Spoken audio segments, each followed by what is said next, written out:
అందరికీ నమస్కారం. మన ఆస్తి హక్కుల గురించి తెలుసుకోవాలనుకున్నప్పుడు ఈ చట్టపరమైన విషయాలు కొంచెం చిక్కుగా అనిపిస్తాయి కదూ.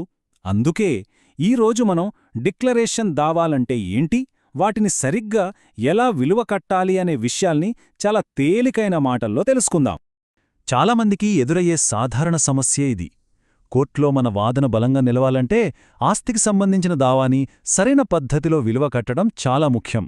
అసలు అదేలాగో ఈరోజు వివరంగా చూద్దాం. సరే, మరి మన ప్రయాణాన్ని మొదలు పెడదామా?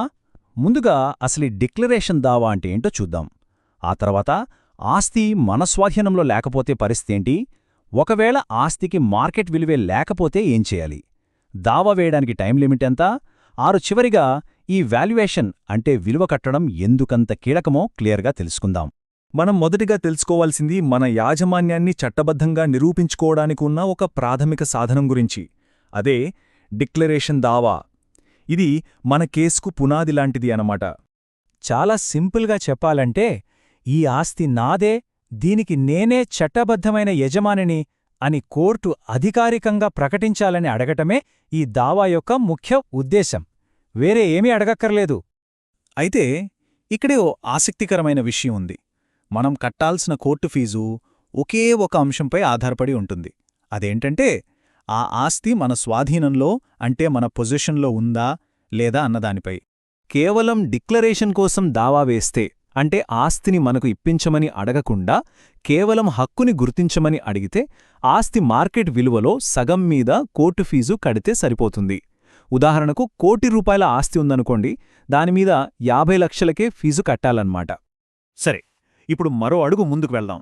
మన హక్కుల్ని ప్రకటించడంతో పాటు ఆ ఆస్తిని తిరిగి మన చేతికి అప్పగించాలని కూడా కోర్టుని అడగాల్సొస్తే అప్పుడు పరిస్థితేంటి?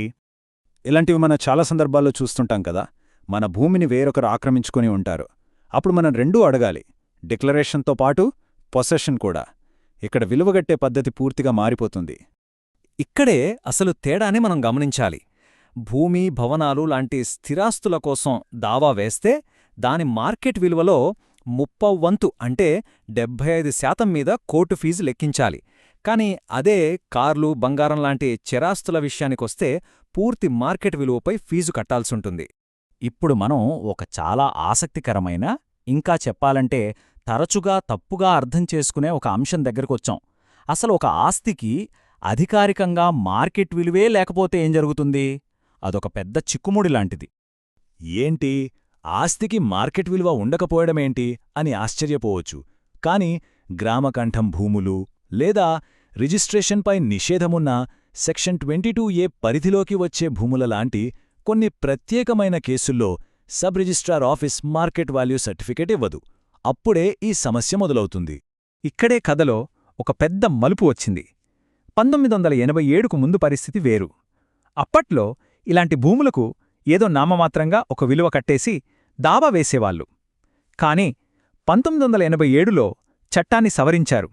ఆ లొసుగును పూర్తిగా మూసివేసి ఒక కొత్త వాస్తవ ఆధారిత పద్ధతిని తీసుకొచ్చారు. సో ఇప్పుడు క్లియర్ కదా, ఏదో మొక్కుబడిగా విలువ కట్టేస్తానంటే కుదరదు. ఆ ఆస్తికి దగ్గర్లో ఉన్న వేరే భూమి మార్కెట్ విలువ ఎంత ఉందో దాని ఆధారంగానే విలువ కట్టాలని కోర్టులు స్పష్టంగా చెప్తున్నాయి. అనవసరమైన కేసుల్ని తగ్గించడం కూడా దీని వెనుక ఉన్న ఒక ఉద్దేశం. అయితే దావా వేయడానికి సరైన విలువ కడితే సరిపోదు, టైం కూడా చాలా చాలా ముఖ్యం. ఎందుకంటే చట్టం మనకు కొంత గడువిస్తుంది. ఆ గడువు దాటిపోతే మన హక్కును కూడా కోల్పోయే ప్రమాదం ఉంటుంది. ఒకవేళ మన ఆస్తిని వేరే ప్రైవేట్ వ్యక్తి ఎవరైనా ఆక్రమిస్తే వాళ్లపై కేసు వేసి మన ఆస్తిని తిరిగి పొందడానికి చట్టం మనకిచ్చే సమయం 12 సంవత్సరాలు. అదే వివాదం ప్రభుత్వ భూమికి సంబంధించిందైతే అప్పుడు సీన్ మారిపోతుంది. ఇక్కడ మనకు ఏకంగా 30 సంవత్సరాల టైం ఉంటుంది. చూశారా రెండింటి మధ్య ఎంత పెద్ద తేడా ఉందో?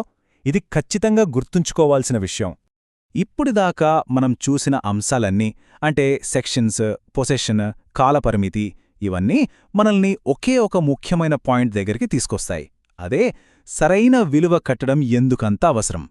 దావా విలువ కట్టడంలో చేసే తప్పుని ఏదో చిన్న సాంకేతిక లోపంగా తీసిపారేయడానికి అస్సలు లేదు.